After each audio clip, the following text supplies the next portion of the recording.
Assalamualaikum warahmatullahi taala wabarakatuh. Nama saya Muhammad Afiq bin Muhammad Azhar bernombor matrik C19A0270 daripada kumpulan Speranza. Hari ini saya akan membentangkan laporan perkembangan mengikut bajet 2021 bagi syarikat Mydin.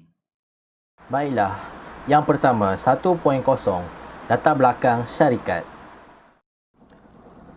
Sejarah pembukaan syarikat Mydin Muhammad Holding Berhad telah bermula pada tahun 1918 di Pulau Pinang, di mana ayah kepada Mydin Muhammad iaitu Gulam Hussein Jamal telah mula membuka perniagaannya secara kecil-kecilan, di mana beliau membuka kedai runcit pada waktu tersebut. Pada tahun 1940, Mydin Muhammad ketika itu berusia 12 tahun telah mula mengambil bahagian dalam perniagaan keluarga beliau. Dan pada tahun 1957, setelah Malaysia mencapai kemerdekaan, Mydin Muhammad telah membuat satu langkah yang drastik, di mana beliau telah membuka cawangan perniagaan beliau di Kota Baru, Kelantan. Pada tahun 1957 tersebut, beliau membuka perniagaannya dan memberikan nama kedainya iaitu Syarikat Mydin Muhammad yang terletak di Jalan Tok Hakim, Kota Baru, Kelantan. Beliau berpendapat dengan pembukaan kedai beliau di Kota Baru pada ketika itu, beliau mengatakan lokasi Kota Baru yang strategik berhampiran dengan sempadan Thailand dan Malaysia. Hal ini demikian kerana beliau mudah untuk mendapatkan bekalan barangan jualan beliau daripada negara jiran tersebut. Setelah 20 tahun membuka cawangannya di Kota Baru, pada tahun 1979 beliau telah membuka cawangannya yang kedua iaitu di Kuala Terengganu. Dan pada tahun 1989, beliau telah membuka cawangannya yang seterusnya di Lembah Kelang iaitu terletak di Jalan Masjid India. Dan pada akhirnya, tahun 2017, Mydin telah melaporkan pendapatan tahunan mereka lebih daripada berbilion ringgit. Hal ini bermula daripada usaha arwah bapa kepada Mydin Muhammad sendiri iaitu Gulam Hussein Jamal, di mana perniagaan yang diwariskan daripada generasi keluarga mereka atas usaha hasil mereka yang tidak pernah berputus asa. Bak kata Datuk Haji Amir yang merupakan anak kepada Mydin Muhammad dan merupakan pengarah utusan Mydin Muhammad yang holding Sendian Berhad, telah bersetuju dan mengatakan bahawa semua orang berhak untuk berusaha keras dan bekerja keras dan bekerja dengan bijak. Kita harus bersedia untuk mengorbankan masa sendiri dan masa keluarga kita dan juga hidup kita untuk benar-benar berjaya. Tidak ada jalan pintas yang dapat membawa anda ke kejayaan tanpa ada pengorbanan. Itu sahaja daripada saya. Saya akan serahkan kepada pembentang seterusnya. Sekian, terima kasih. Assalamualaikum warahmatullahi wabarakatuh. Nama saya Fatimah Syafina binti Subri, nombor matrik C19A0117. Saya akan meneruskan pembentangan pada bahagian visi, misi dan objektif Mydin. Misi yang pertama, Mydin adalah pengedar barangan dan perkhidmatan halal kompetitif terkemuka di dunia. Kedua, mengendalikan perniagaan berdasarkan konsep halal dan menekankan keikhlasan, kejujuran dan disiplin yang baik dalam semua aspek operasi syarikat. Misi Mydin. Misi yang pertama, berhasrat untuk menjadi syarikat borong dan runcit terkemuka di dunia dengan memberikan kecemerlangan berterusan berdasarkan formula perniagaan syarikat. Kedua, menyediakan produk yang berkualiti pada harga yang berpatutan. Ketiga, penyediaan perkhidmatan berterusan kepada pelanggannya. Objektif Mydin. Objektif yang pertama ialah menyediakan produk pada waktu dan harga yang tepat dengan memastikan perkhidmatan yang diberikan kepada pelanggan adalah terbaik.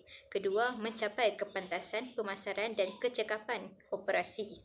Ketiga, mencapai kecekapan dan produktiviti yang merupakan faktor penting dalam membuat sesuatu keputusan. Sekian daripada saya. Terima kasih. Saya Nuran Madiana binti Muhammad Talmizi, nombor matrik C19A0457, akan membentangkan tentang cabaran yang dihadapi oleh syarikat yang kami pilih iaitu Mydin. Yang pertama ialah mengalami masalah pinjaman daripada pihak bank. Pihak Mydin menghadapi masalah apabila pihak bank tidak melulus serta membenarkan bantuan kewangan bagi mengembangkan dan membuka satu lagi cawangan di Subang Jaya.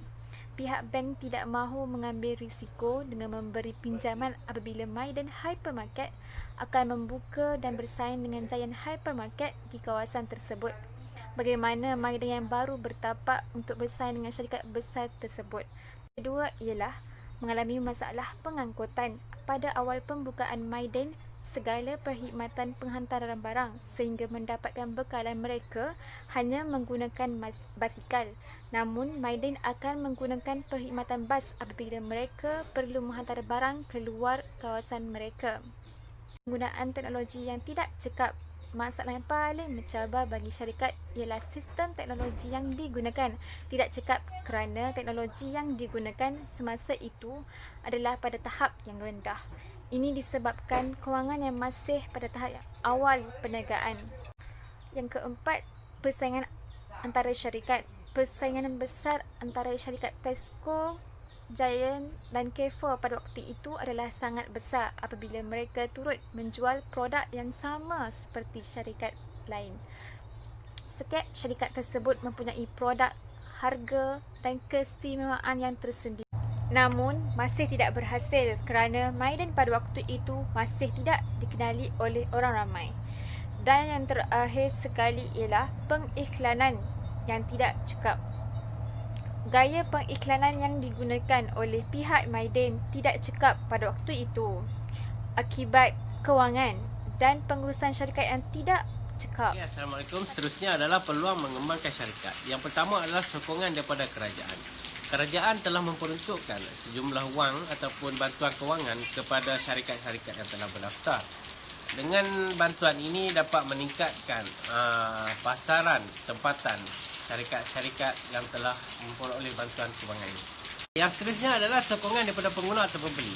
Okey, syarikat Maiden telah menggunakan pelbagai cara ataupun strategi pada awalnya untuk menarik perhatian ataupun menarik pengguna-pengguna untuk membeli produknya, tetapi pada awalnya tidak berhasil sehinggalah Maiden telah mengubah strategi mereka dengan memperkenalkan produk-produk yang memenuhi keperluan serta kehendak pengguna dengan menawarkan harga yang berpatutan dan mampu. Ketiga adalah pasaran secara atas talian.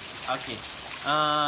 Dengan adanya teknologi-teknologi kini, pasaran boleh ditingkatkan sama ada pasaran tempatan maupun pasaran antarabangsa melalui dengan menggalakkan berlakunya pasaran secara online ataupun atas talian.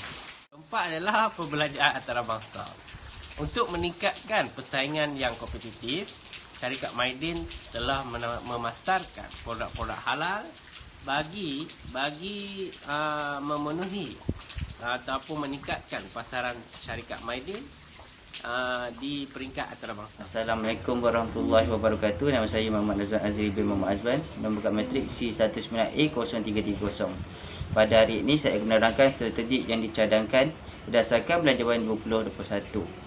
Yang pertama iaitu Shop Malaysia Online yang diperuntukkan sebanyak 150 juta.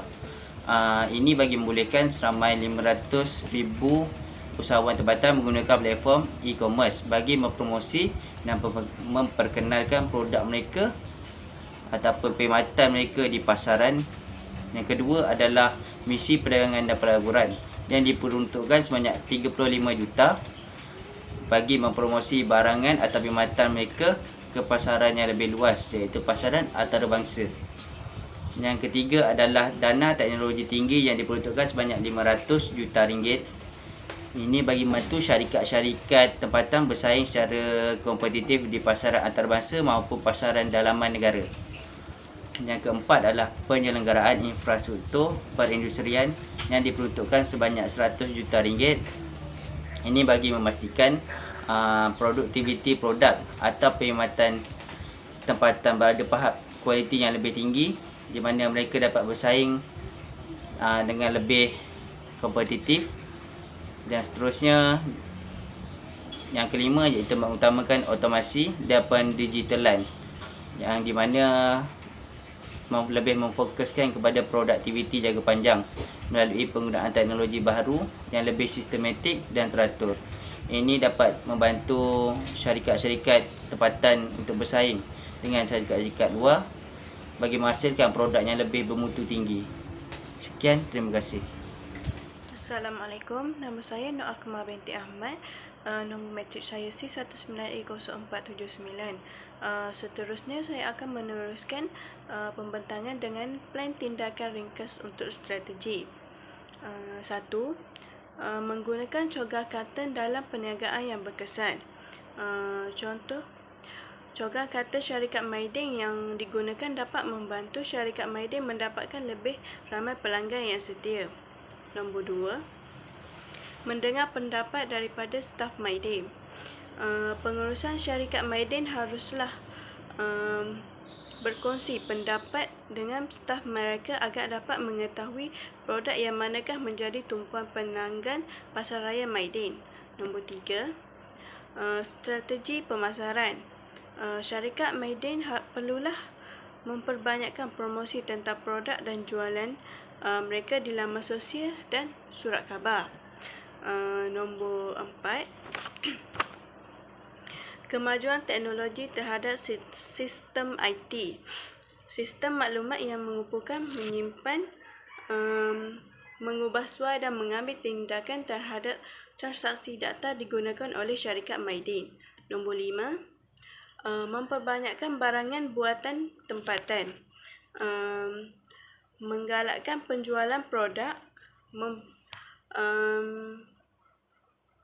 buatan anak tempatan dengan kewujudan ruangan barangan hasil tempatan melalui kaedah jualan murah untuk menarik perhatian pelanggan. Sekian, terima kasih. Assalamualaikum warahmatullahi wabarakatuh. Saya Nur Azlin binti Ismail.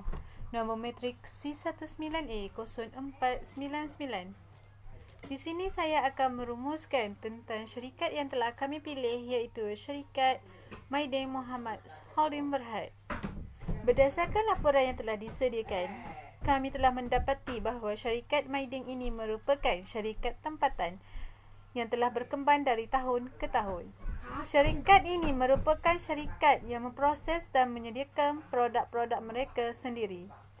Semua produk mereka merupakan produk keluaran tempatan. Namun, pelbagai cabaran yang telah mereka hadapi untuk mengembang dan membuka syarikat ini agar semakin maju. Berdasarkan Belanjawan 2021, pelbagai bantuan kewangan telah disediakan oleh pihak kerajaan bagi menampung syarikat-syarikat perniagaan yang telah diusahakan usahawan tempatan, terutamanya ketika dunia ini mengalami pandemik COVID-19. Oleh itu, pelbagai kemudahan yang telah dimanfaatkan bagi syarikat-syarikat tempatan dalam meneruskan dan mengembangkan perniagaan mereka. Kesimpulannya, pembentangan Belanjawan 2021 ini telah menumpukan kepada syarikat tempatan bagi mengusahakan barangan mereka agar lebih luas. Peruntukan ini dapat menampung kerugian serta menambah baik pemasaran syarikat tempatan. Ini dapat memberi peluang kepada syarikat-syarikat Maidin untuk bersaing dan menyediakan produk mereka bagi memenuhi keperluan dan kehendak pengguna. Ini juga membolehkan masyarakat untuk membuat persediaan dan mendapatkan barangan tempatan yang semakin berkualiti. Setakat ini sahaja rumusan yang telah kami buat. Sekian, terima kasih.